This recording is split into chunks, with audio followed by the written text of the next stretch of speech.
Good evening to y'all, and what's good? Hope you all had a great day, and I'm here with my second video for y'all. And guess what's about this video? This video is simply about how you can sell to a customer. So it has 4 tips that I'm going to be sharing today on how you can sell to a customer. So let me get into it. I've created a list as usual, so I shouldn't go off point when I'm explaining these things.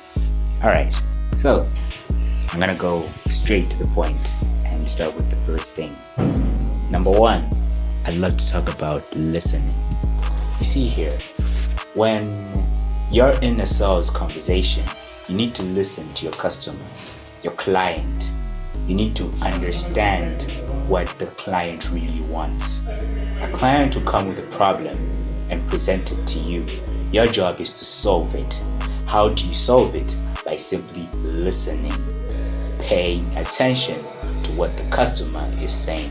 Doesn't necessarily mean that when a customer walks into a shop, you're busy on your phone and your customer is busy explaining his problems and you're busy on your phone and you're busy scrolling on TikTok and the like. That's not good. What personally works for me and what I see turns out to bring better results is when I'm actually paying attention to my customers. How do you show that you're actually listening to your customers? This is the second point that I'm going to talk about. Repeating what they say. This is an absolute hack in every kind of conversation that you can go into. I learned this from Super Communicators, a book I read about how to communicate with several people. That's just a side story, of course. But back to the main point, repeating what the customer said. When you're repeating what the person said, it's like you're giving them an assurance that you just heard them. I'll give a good example. A person comes into the store and says, maybe the person has a complaint about your services. Like, I don't like the way that you just treated me with this order and this and this and this and that. Here's how you can respond so that the customer can feel that he or she is heard. I really understand that you're not happy with the services that we just provided. So are we. We are not also happy with those services, and we'll do whatever we can to make them better. That way, you will have dropped down your tempo a little bit in the customer's mind. Now, let me go to the next point. In sales, a simple hack that you can get is a point, which is point number 3 for me, amplifying the positive. When you're amplifying the positive, how do you do that? By stating the negative first. I'll give a good example. Let's say I'm on a date with a girl. I'm going to state my negatives. Let's say maybe I'm a cheater. Maybe I have a bad circle. Maybe what else is bad? Because I don't know bad things. But yeah, maybe anyways, let's just have these 2.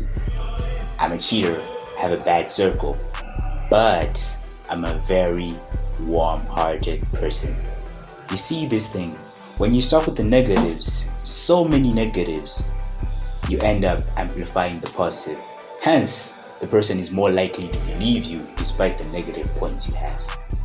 That's how it works in sales. So, let's say it's a business conversation where you want the client to do some work so that the result can come out.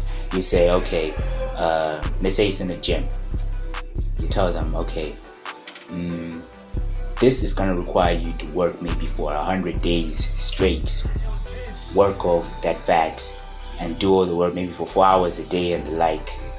But in the end, you're going to be able to fit back into those jeans that you couldn't fit back in.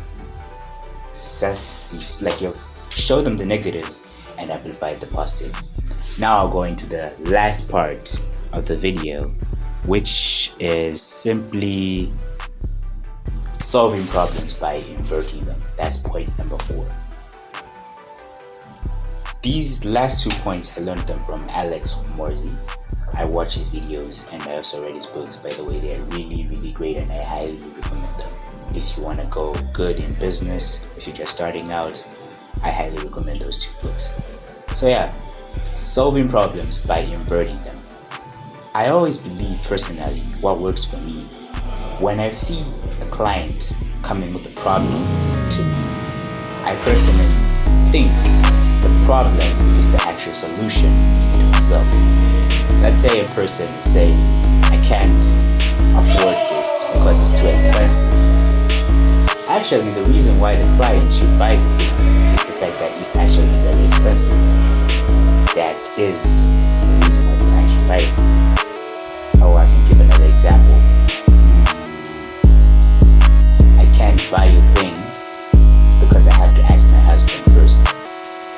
Actually, the fact that you have to go and ask your husband is the reason that you have to do this thing right now.